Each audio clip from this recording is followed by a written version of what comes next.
Even if you go to the poorest parts of our country, you will find strong civic society. You will find the parent-teachers associations. You will find the community groups. You will find people organising great local services. They're there, and actually they're fed up with being condescended to. They're fed up with being told, you can't do it. It can only happen through central government or local government. I was in, just outside Halifax the other day, on a very tough housing estate. And 2 of the houses have been knocked together by a community group that were providing brilliant childcare, great training, teaching some of their mums how to use a computer and get qualifications. And they were raising the money from all sorts of different places. And they weren't getting all the support from the state that the big shiny new centre gets. But they were providing a really good community service. So I would say, whenever you give people the opportunity to take more control, to take more power, they take it. And we shouldn't be cynical.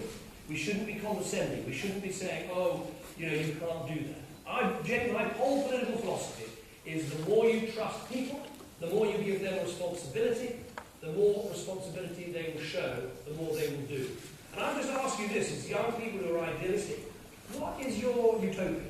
Is it an idea of the state doing more and more and more and more and more powerful, with people just cogs in the machine? I think that's the Labour way.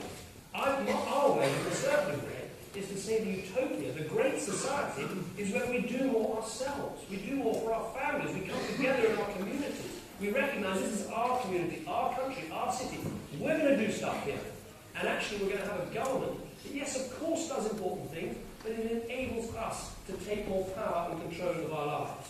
Think about it another way. When you want to book a holiday or you want to do some shopping, the power of the internet, that you can choose anything at the click of a button. You're totally in control. And yet when it comes to the way your streets are policed, what sort of say have you got? Very little. When it comes to getting a choice of school, how much chance have you really got? Not enough. When it comes to how responsive government is to you, it's not half as responsive as buying something on iTunes, is it? It takes ages to get through to officialdom or get your MP to answer a letter. Why isn't government as fast at reacting as the other parts of our lives?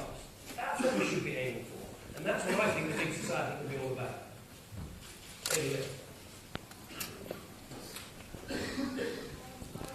Why you are planning on stopping anyone who doesn't achieve a 2-2 or more from teaching? So I don't think teaching is all about qualifications. Right. Very good question. In case you didn't hear it, why are we saying if you get a third in your degree, in future you won't be able to be a teacher?